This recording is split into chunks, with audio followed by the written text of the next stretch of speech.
Spinal tracks are a series of nerves in a sequence that either bring sensory information up to the brain or send motor information down to the body.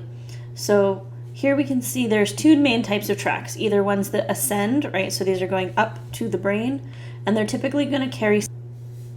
So this is sight, sound, touch, things that your brain needs to know about. And then descending tracks are going to go down towards the body. So these are going to carry motor responses.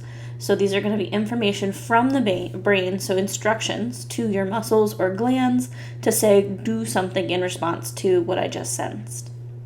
Decussation is the process of moving from one side of the body to the opposite side of the body. So most people, when they have a stroke or something on the right side of the brain, it's the left side of their body that actually gets affected. So a lot of our nerve tracks go across the spinal column to the opposite side of the body. So you can see the decussation right here, this nerve, crossing from the left to the right. So there's two different types of tracks, ipsilateral and contralateral, depending on whether they cross to the opposite side of the body or not. An ipsilateral track is going to stay on the same side of the body. A contra means against, right?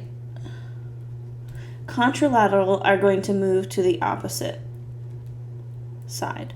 So in a contralateral track, for example, you would sense something on the right side of the body, and then it would go to the left side of the brain. So it's going to go from right to left. Ipsilateral, a track that's ipsilateral would sense something on the right side of the body, and then it would go to the right side of the brain because it's not going to cross over. So nerves are long cord-like organs. We've already looked at the anatomy and function of individual nerves, neurons, but nerves are a large grouping of long neurons. So you can see that this is the nerve here. A ganglion in the peripheral nervous system is where we put the neurosomas. So this is something that is a good vocab word to know.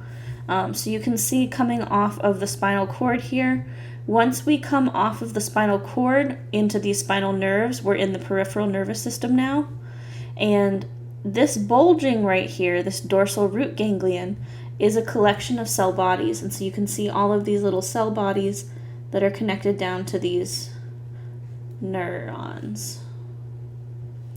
And then this entire wrapping here together with all of these neurons is a nerve. So here you can see the actual spinal cord. And this would be dorsal or posterior, and this would be ventral or anterior. And you can see on each side there are little rootlets that come off. Anywhere from 6 to 8 of these rootlets emerge from the posterior side here to create what's called the posterior root.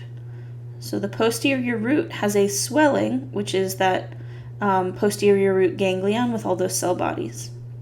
The posterior root is typically going to include sensory information. And then down here on the anterior or ventral side, we can see again that there's many rootlets that come off of the spinal cord to create the anterior root. And this is typically going to be motor information. And then once these two merge together here, we call this a spinal nerve. So here you can see the posterior or dorsal root ganglion. Here's the anterior or ventral root. This is where they become a spinal nerve here, where they're grouped together. And then you'll notice once they exit the vertebral column, they're going to branch off again. So we have a anterior ramus. So ramus means little arm. And we end up with a posterior ramus. So the posterior ramus is here. This is very small. See, this nerve is pretty thin. It's pretty much going to the back muscles to stabilize the deep muscles in the back.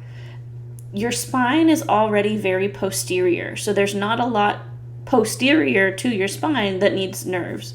And then here we've got our anterior ramus, which is very thick in comparison because this is going to go forward towards the rest of your body. The anterior ramus is going to branch off into these communicating rami. Sometimes these are called the rami communicans. So that's the same thing as this.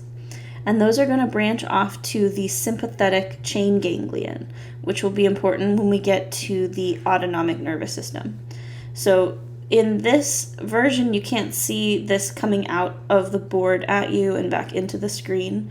But when we look at this different view, so here you can see here's the communicating rami, here's the anterior ramus, and then this is the sympathetic chain ganglion. And it actually connects all the way up, kind of like a secondary elevator here, that runs all the way up along the vertebral column. Our nerves branch off into several webs or plexuses, and you can see these kind of right here where we have conjunctures of nerves. There's usually a lot of blood vessels and other tissues here as well. You can see the cervical plexus up here, the brachial plexus, which is going to lead to the innervation down in the arm. We have the lumbar plexus coming out of the main lumbar vertebrae, which is going to lead kind of down to the anterior leg. Our sacral plexus, which is down here, which is going to lead down to this posterior leg. And then the coccygeal plexus right here.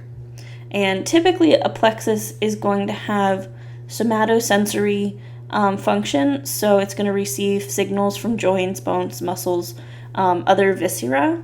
One important somatosensory function is proprioception. So this is going to receive information on where your body is. So this helps keep balance, helps you keep self-awareness. And then they also have motor function, so the nerves exiting from these plexus are going to stimulate contractions of skeletal muscles in response to what your brain tells them to do. They also are important for adjusting blood flow for the autonomic nervous system. So take a moment and describe the different plexuses that exit and where they exit from the spinal cord.